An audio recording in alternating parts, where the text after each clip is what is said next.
Now taking over your airwaves. In 3, 2, 1. Ladies and gentlemen, from the studios in the wrestling capital of the South, it's another terrific episode of The BENGEBUSTER Show. Please welcome your host, Tony Binge. Hello, everyone. Happy New Year's Eve from the BENGEBUSTER Show. I am excited about this week's show. It's New Year's Eve, and we are in our season finale of the BENGEBUSTER Show 2020. Maybe it's a good thing because 2020 has definitely not been the greatest years for sure. But before I get started, I want to bring on my co-hosts, Chris Plano and Jeff Patton. Guys, Happy New Year's. Happy New Year, Tony and Jeff. I can't believe it's New Year's Eve, and we're getting a ring in 2021 here in just a few hours. And, boy, I'm ready to get 2020 behind me. I'm telling you, it's been a crazy year. Yeah, amen to that, both of you. I feel the same way. And Happy New Year's to all of our listeners out there as well. Yeah, guys, last week's show, Christmas Day, it was a tremendous show. I got a lot of feedback on that. A lot of people enjoyed the season's beatings episode that we done. But tonight's episode is pretty exciting. Not only is it our season finale, but the three of us, between the three of us, we probably have about 60, well, no, probably longer than that, 30, 40, probably between the three of us, there's about 90 years worth of, or even probably more than that, but of wrestling history between the three of us. And I thought, instead of sitting around and breaking down a certain show, our season finale, as our season has went by, we have talked about lots of different major wrestling events that took place. But tonight we are going to be talking our top 3 matches or events in wrestling that has really captivated the three of us. And we're going to be talking about that here in just a couple of moments. As far as this week's podcast, we are talking the 3 matches or events in wrestling history that touched us and made us go, I got to get in wrestling, or I love wrestling. And I figure that we will start the show off, Jeff, with you. And I think, guys, the format we'll go back and forth. We'll go to Jeff, Chris, me, and then we'll just keep going back until we get our 3 matches in. But Jeff, we're going to start with you. Well, no doubt about it, my favorite wrestling match of all time would have to be, and favorite event as well, Starrcade 85, The Gathering. And, of course, it was the I Quit match between Magnum TA and Tully Blanchard. Just the match was so intense, so bloody, so believable, that it just the first time I saw it, I fell in love with the match and wrestling all together, and just a great match. Yeah, I agree. Chris, what are your thoughts on this match? I mean, whatever 9 we picked together tonight, it's all going to be good. I mean, the whole show from top to bottom, you could talk about it for hours. That particular match, it was so believable, and Magnum at that particular time was just so over. It was a great time for wrestling and a great time for the NWA, and that would have sold all the tickets to get into the arena that evening, if not, another match or 2. But that match was just so over, and it was a great storyline at that time.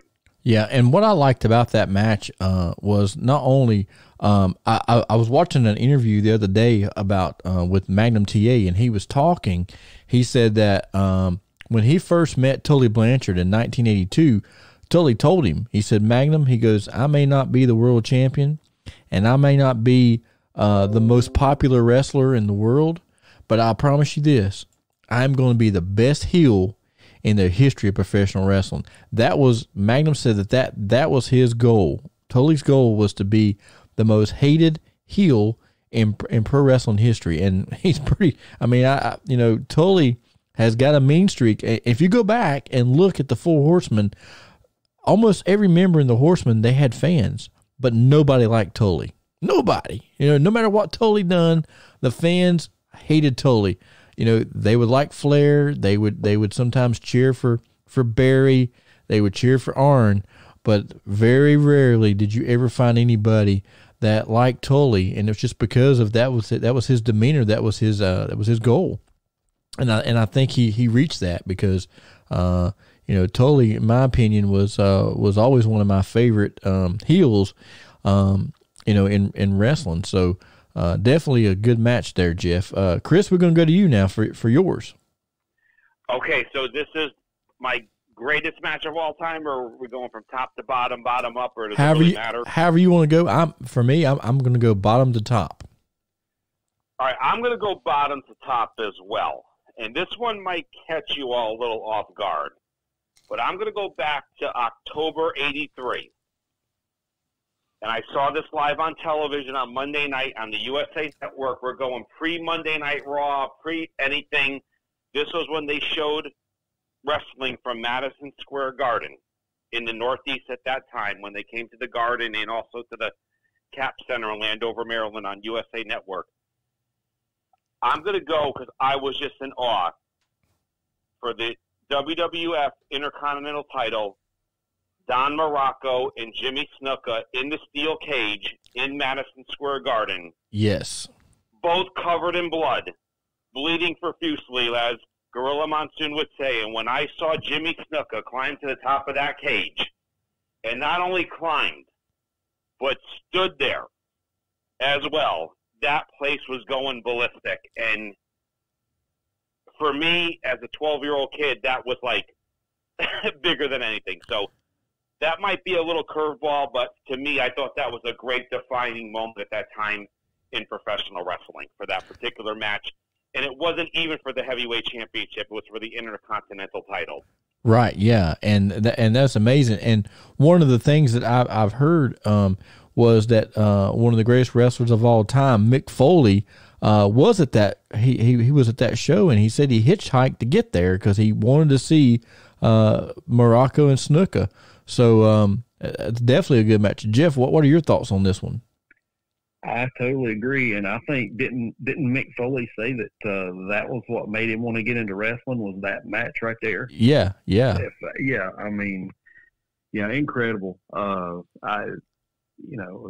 Jimmy Snuka and Don Morocco. I was speechless the first time I saw this match, especially when Snuka climbed to the top of the cage. I mean, that was unheard of back in 1983. Yeah. Mm-hmm. Yeah, that and it was. I think the storyline at this point was just so over as well. It was the perfect setting. I mean, and even Snuka didn't even win the match, but that's all they needed to see everyone, and it was on. I mean, at that point, and he took, I think, steel cage matches to the next level just with that. Well, I remember seeing an interview one time with Mick Foley, and he said that when he was on top of the cage with The Undertaker, in his mind, he pictured going back, and he said time kind of stood still for a second because he was like, wait a minute, this is like Snuka, but I'm a hell of a lot up higher than Snuka was. But, and of course, he landed on something a whole lot harder than the ring. But, a great match, Chris, really, really good match to get us started. Now, mine, I'm a little, I don't want to use the word prejudiced on this one, but I favor this match a lot for a couple reasons. Number one of my favorite wrestlers was involved in it, and no, it's not Jimmy Valiant, unfortunately, but this match took place on my birthday in 1985, and it really solidified this guy as being a top babyface in the National Wrestling Alliance, and I'm talking about the cage match on television. The United States Heavyweight Champion Chief Wahoo McDaniel defended against the newcomer to the NWA, the vastly popular, as Tom Miller would say, Magnum TA. This match took up the whole hour of Worldwide Wrestling. But this match it actually aired on March the 30th, but it actually was recorded and took place on March the 23rd, my birthday, there at the old Independence Arena, Charlotte Coliseum. But Magnum TA out of nowhere hits the belly to belly on Wahoo. The place erupts, and Magnum becomes U.S. champion. And from there, Magnum was known as the boss. And I think that match put Magnum on the map. What do you guys think? Yeah, definitely. That was another match that I'll never forget. That to me was, all right, Magnum has arrived in the Mid-Atlantic area now, in the NWA. Yeah, I'm going to echo what Jeff says there. I mean, great match. And I vaguely do remember it as well. I mean, it was a defining moment for Magnum and a great opportunity in the spotlight as well. And kind of almost like the rest is history from that point. Yeah, for sure. Now, Chris, we'll go to you for the second match. What is your second event or match in wrestling history? Boy, I've been tossing between these two, Tony, since you told me about a week or two ago about this, and I'm still tossing it to now. And I'm gonna go. My number one pick is not, I'm going to say this, the best wrestling match ever, but I think it was the best defining moment in professional wrestling. So I'm going to stick with that as my number one. For my number two, I'm going to go 1989 with the Flair Steamboat trilogy. Yes. I'm not going to doubt Ric Flair. Ric Flair in numerous interviews has said he thought that was the best wrestling matches that he wrestled in his career, and who am I to doubt him at all or anyone else? Right, for sure. They wrestled, in Chicago, in Chattanooga, in Nashville between February and May, with Flair saying he felt the second of the three matches may have been the best. So I'm putting that as my second, where I do want to come south a little bit and, give some accolades in '89, and myself having the chance to see Flair take on Steamboat in New Haven, Connecticut during that time as well was truly special. But the trilogy definitely, I think, takes it for the first half of '89. For sure. Jeff, your thoughts? That was going to be, I was kind of leaning toward that as probably my second, but yeah, man, great choice. All three matches were absolutely incredible, and those two, just when they got in the business together, they started were trained by Vern Gagne in the AWA in Minnesota, and so they pretty much started together, ended up in Crockett's territory together, started feuding each other then. And, man, just any time those two got in the ring together, it was magic. I mean, there's no doubt about it. Yeah, yeah, for sure. I mean, I had the opportunity, Chris, also to during 1989 to watch a couple of those matches between Steamboat and Flair at a couple of house shows in Greensboro, and man, I'm just like, how in the world are they going to top this? It just kept, going back and forth, and to this day, you talk to people a lot, wrestlers and fans alike, and they will tell you that Steamboat and Flair captivated people. And one of the things about Flair and Steamboat matches, if you go back and watch their matches, they never done the same thing in the match. Like a lot of guys, if they're going, 30 minutes or so, they might run the same spot a couple of times and just kind of change it up. But all those major television shows that Steamboat and Flair appeared on, the matches never were identical. They never were. And that right there just, it says a lot about the work ethic of both of those guys. Absolutely. And two of the best in the business, if not the best. There's really not much more to say. And, the magnitude of what they did was incredible for the wrestling business. For sure. Jeff, your number 2 pick. I was thinking about, Crockett Cup 2 with Ric Flair and Barry Windham, but I changed my mind. I mean, that was a great match. But to me, it was July, I want to say the 4th or the 6th in 1987. It was at Atlanta, Georgia. If I'm not mistaken, that's where the first one was. During the Great American Bash, the very first War Games. It was just such a unique idea that Dusty Rhodes came up with, and it was the Four Horsemen, which was Ric Flair, Arn Anderson, Tully Blanchard, and Lex Luger with their manager. J.J. Dillon was in the ring as well. 2 rings, actually. 2 rings enclosed by a cage on the top. And then you had the other team was Dusty Rhodes, Nikita Koloff, Hawk and Animal, the Road Warriors, and Paul Ellering. And, I mean, just the concept, the match was so intense, so believable, blood everywhere. And then, of course, the finish where JJ actually did hurt his shoulder. Just an incredible match, start to finish. Yeah, very good. I definitely enjoyed that one. Chris, your thoughts? I mean, the War Games, you got to tip your hat to the American Dream, Dusty Rhodes, just the whole concept of the War Games.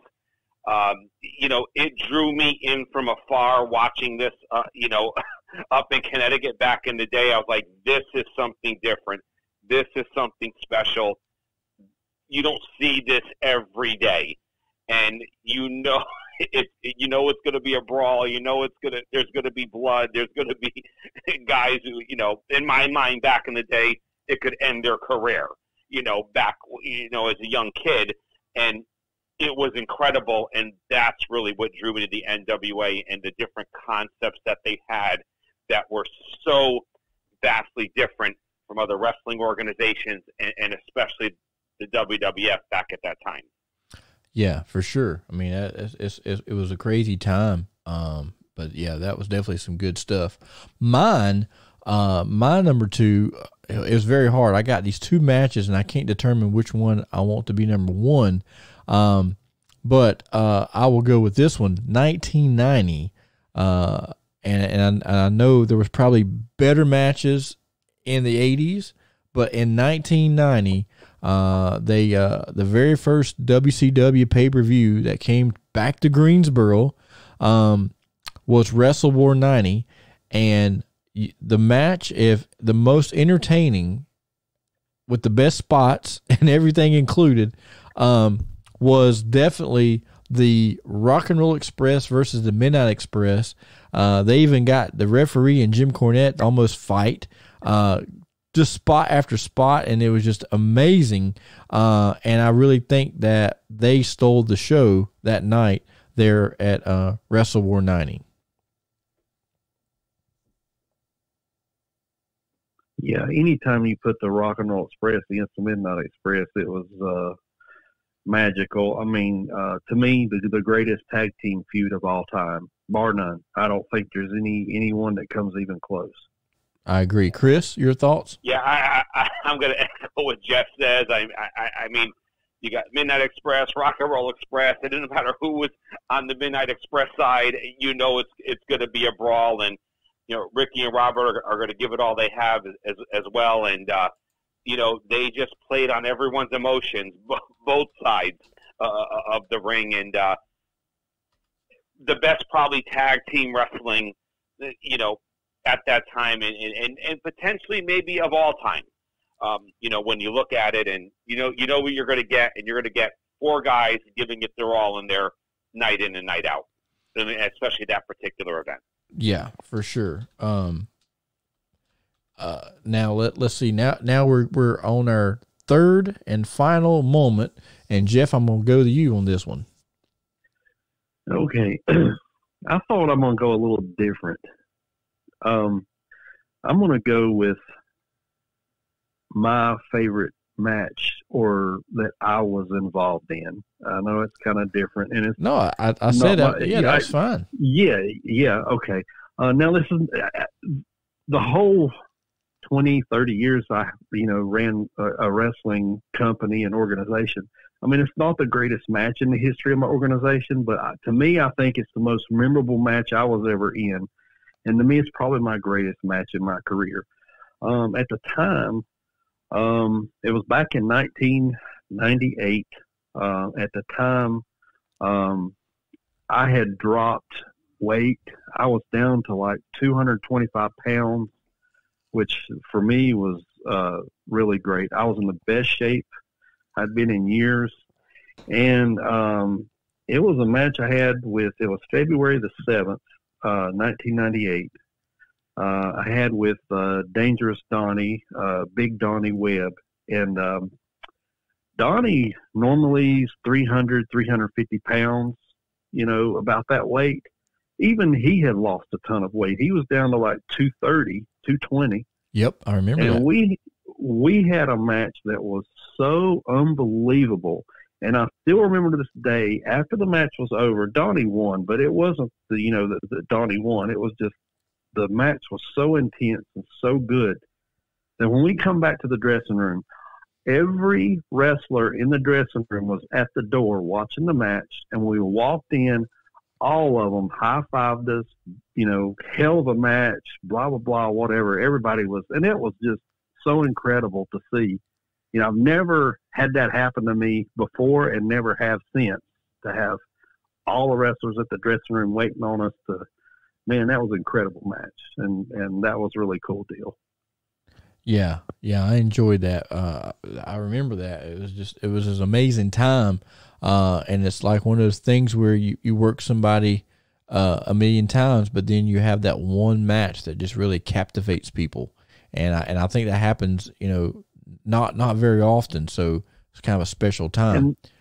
And the funny part is I ended up eating crow. Any of you guys ever eat crow? Oh yeah. Because I remember when Donnie first came in, I looked at my brother and I said, he's never going to make it. But he's too out of shape. He's too overweight. I said, he'll never make it. And here years later, it was like, wow. 5 years later, we had probably the best match in my career. Mm-hmm. Well, Jeff, you had two guys that came and worked for you that everybody said wouldn't make it, and they're the ones that's still going. Yeah, exactly. And those are the two guys that I had some of my best matches with, and of course, teamed with you for a number of years, and was my best favorite tag team partner. And so, yeah,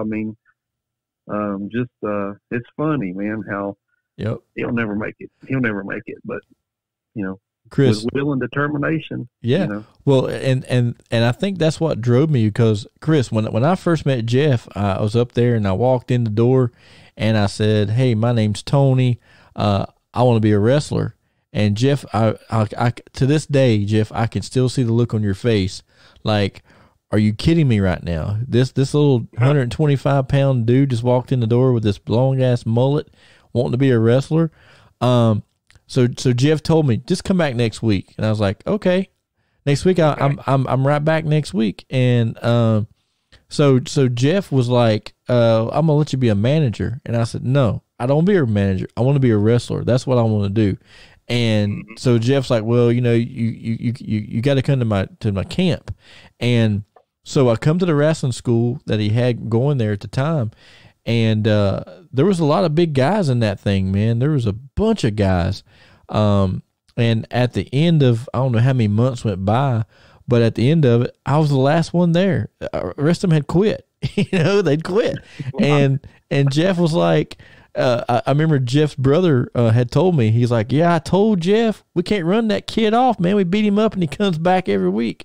So we gotta let him do something, and so I did, and I just but that's what it was. Like, I heard people say, this guy's too small, whatever.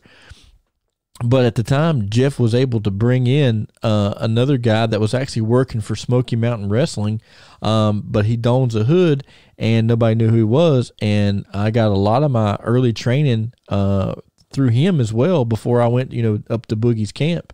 But and that's probably one of the reasons why. I mean, but besides the fact that Jeff and I are really good friends, but the fact that I've always told Jeff, and this is something I've told him a bunch of times, and I'll say it here on live air, but I told him, no matter who is running shows, I'm going to be the most dedicated to Jeff, because Jeff was the one guy that originally gave me my opportunity to live my dream and live out my dream, and I feel like, and I've told him this before too, it's a debt I'll never be able to pay back. But I'll do my best, and, but it's just, it's an amazing thing, that the circle of life, how life can be. Absolutely. Jeff, great story there. And, as I would always say to any wrestler or anyone, and that was, just listening to you, how you said that with passion and grace, and walking back to the ring, even back to the locker room, saying, wow, I gave it my all tonight. I know the guy across the ring gave it all. I think at the end of the day, it's always about the fans, Yeah. And getting their money's worth. And if that makes you feel good, then, you've done your job. I think if you can go back through the curtain and say, I gave it all I had each and every night, no matter who was across from you in the ring. And, kudos to you on that one, for your top one. Yep. So, Chris, what is your top one? Boy, well, this is definitely not the best wrestling match of all time. And you guys probably know where I'm leaning towards and things like that. But I think it was the most defining moment in professional wrestling history. For me growing up, I'm not saying it was the pinnacle, but I think, it made a lot of money for everyone across the board, all wrestling promotions from top to bottom. I got to go back to March of 1987 and WrestleMania 3. Yeah. And, I'm a 16-year-old kid, and when you hear Gorilla Monsoon yelling, there's 93,000 plus, greeting the heavyweight champion of the world, and he's coming down the Pontiac Silverdome, and, Andre's in the ring. It wasn't Hogan and Andre's first match, so they built it up like it was. I think at that point, it was probably the best moment in professional wrestling. It was not the best match by any means, but it served a purpose on many different levels. And I've watched the match many times over, and Jeff might be able to help me with this. And Hogan has said this in interviews. Even going to the ring, he was still a tad unsure which way Andre was going with things, with this. Though Vince was assured him what was going to happen, but I think for professional wrestling, it was a great moment in time at that particular time. Yeah, I agree. That event was just tremendous. And if I remember, you guys correct me on this, but wasn't that like one of the very first extremely long WrestleManias? Like they had a ton of matches on that, and that show lasted like 5 hours. Is that right? Yes, I would say so. Because I remember, the reason why I say that, 4 hours. Yeah, because I remember as a kid going to the video store to rent it, and it came when you rented WrestleMania 3, it came with 2 VHS tapes. Now, guys, we're really telling our age here, but right. you had to get 2 tapes to get the whole show. So that's what made me think of it. And of course, this isn't on my list, but there were 2 defining events or matches on that show. Of course, one, Hogan and Andre, but Savage and Steamboat. Yeah. Yeah, I remember. I definitely remember that match. It's funny because when people talk 80s wrestling and who was the biggest stars, they say Ric Flair, Hulk Hogan, Dusty Rhodes, but people sometimes forget Andre the Giant. I mean, Andre Yes. the Giant, especially in the early 80s, I mean, man, when he came to the arena to wrestle wherever, I mean, he drew a lot of money and packed arenas everywhere across the country for whatever promotion he was working for. So, Andre was, the eighth wonder of the world, no doubt about it. And to see him, the one big match with he and Hogan, where, Andre had been the baby face forever and one of the most popular wrestlers forever. And Hogan, of course, as popular as he was. And for Andre to turn heel and to wrestle Hogan at WrestleMania, that was a huge day, no doubt about it. Yeah, for sure. I think it was definitely the passing of the baton. That was the match. Because I still think there were some skepticism about Hogan even at that point in his career. This is it. We're passing the baton, and it served a lot of purposes. And I got to see Andre wrestle live many times. And my first time seeing him, I think I was maybe 8 or 9 years old in the late 70s. And when he walked the aisle, he was head and shoulder above the crowd. I bet. It was unbelievable. I mean, just to see it, you see him in the ring, you're like, this is bigger than life. And I think of other guys, like I've seen Haystack Calhoun wrestle live. There's just images, superstar Billy Graham, Hulk Hogan, and the list goes on and on. There's just images that just sit in your mind. You see Flair walk the aisle, that just stick with you forever. Mm-hmm. I think talking about the big wrestler that really, my God, he's bigger in real life than he is on TV. I think for me, that I got to see live would probably be The Undertaker. Like you see him on television, you think, okay, he's The Undertaker, whatever. But I remember being in Greensboro one night for a Monday Night Raw, and it's The Rock versus The Undertaker, man. And when The Undertaker came out, I'm like, holy smokes, this guy is, and because I had ringside seats, man, and I was like, my God, he is huge. Like, I had no idea how big he was. I mean, I assumed he was big, but television doesn't do it, do those guys like that justice that are like, 6'10", 7 feet tall, whatever. It's just amazing how big they are. Oh, yeah, absolutely. And, that's really what it's all about, is to see them live. And, you see them off of television. And back in the day, all three of us, we were running down to the newsstands to get the monthly magazines. Yeah, well, yeah. I mean, let's be honest here. And then you saw them in person, it was bigger than life. Yeah, you're like, oh my gosh. You just don't realize how big they are until you see them. Well, my number one match of all time, of course, we have our honorable mentions, Flair and Steamboat, of course, Rock and Roll at Midnight, and, of course, Andre and Hogan and Tully and Magnum.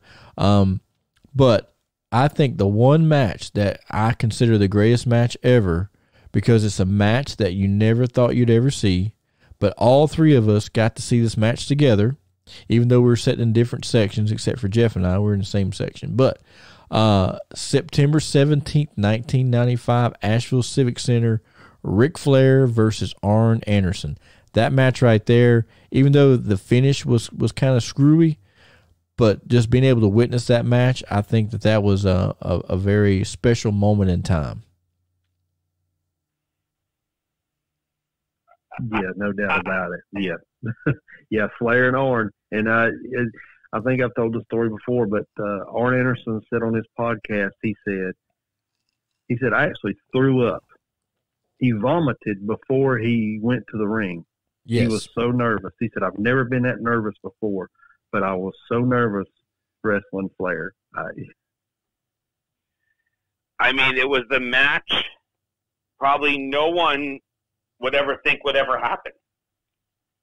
It was even unthinkable, but it happened, and it was special. Yeah, but I can get the butterflies and throwing up. Like, I mean, but you know, at the time it was a great time, you know, for it to happen. But it's also some of the unimaginable at the same time. And I never thought I would see it, but I did. Yeah, it was a very special time, and I definitely I like the angle how they just, you know, suckered Sting in there in the final. I think they drug this angle out about 3 months, but it was very good. I definitely enjoyed it. But now one other thing I want to just mention here, another turning point in wrestling that you know, I think really excited people and got people more interested in wrestling would have to be Bash at the Beach '96 when Hogan finally turned heel and joined the NWO. I think that moment was also a definitely sitter as far as a trendsetter for the Monday Night Wars. Yeah. You know, and it was on my list. It was there. You know, even when Nash and Hall showed up for the first time, that was on my list as well.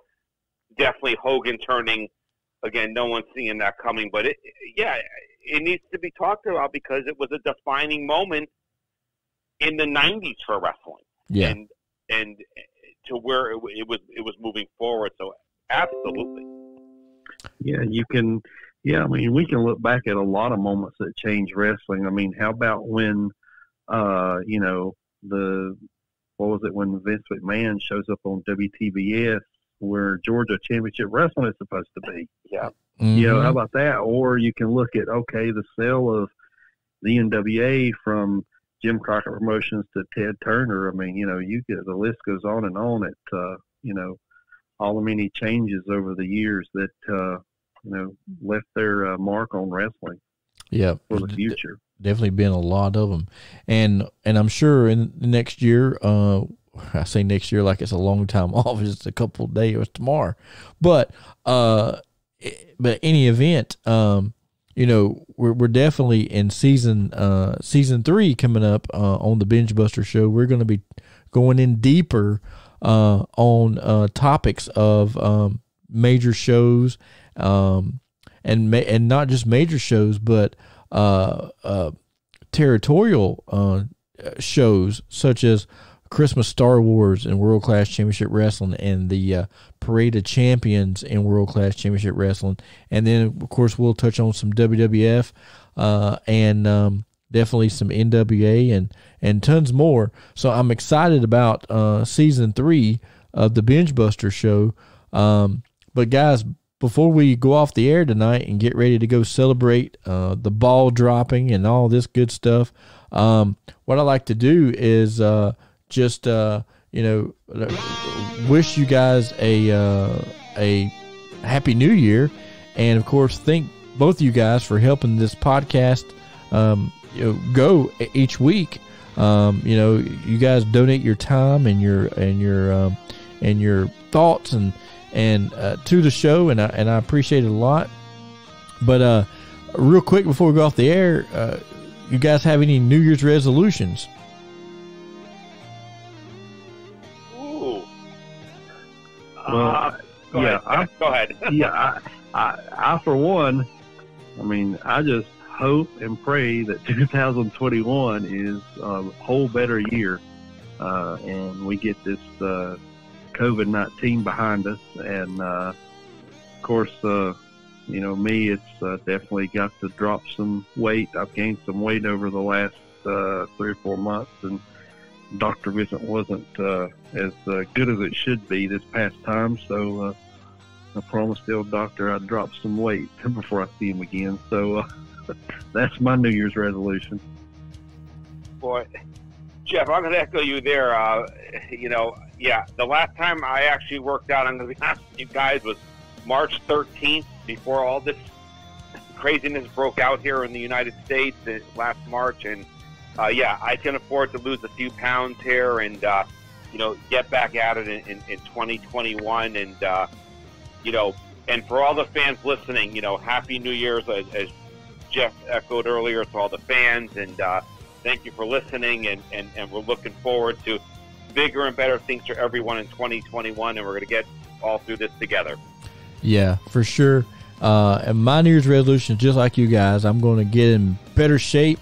Hopefully, go out and, if 2021 is the final countdown, the final tour of Terrific Tony, I want to go out with a bang. So that's my goal too, to get in better shape and just be an all around better person. Try to be more understanding to my friends and family, and not just think about myself. And travel more. And I've already got a trip planned. As a matter of fact, I've got a couple trips planned. I'm leaving in the morning to go to Atlanta, GA, walk down Bad Street one more time, but taking the family down there for a couple days. And then in February, I am going out to Sin City. I'm going to try my luck in Las Vegas. We're doing a little couples, I say a couples retreat, but my wife says no, the guys are going to gamble, the women are going to lay by the pool. But whatever the event, it's going to be fun. And hopefully, like you guys say, COVID will be over with and done, and we can get back to our normal lives. And Chris and I are going to be starting a new podcast.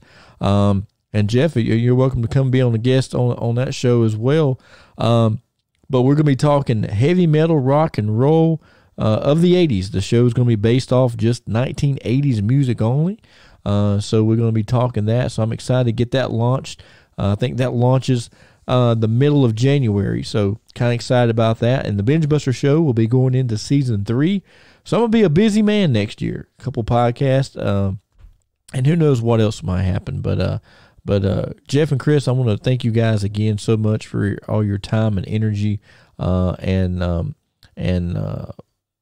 everything that you guys put into our podcast. And next year, hopefully we'll have some merchandise that we can sell, and I can help make a little money for the podcast and for Jeff and Chris. And so it's going to be an exciting time. I'm excited about what 2021 is going to hold for us.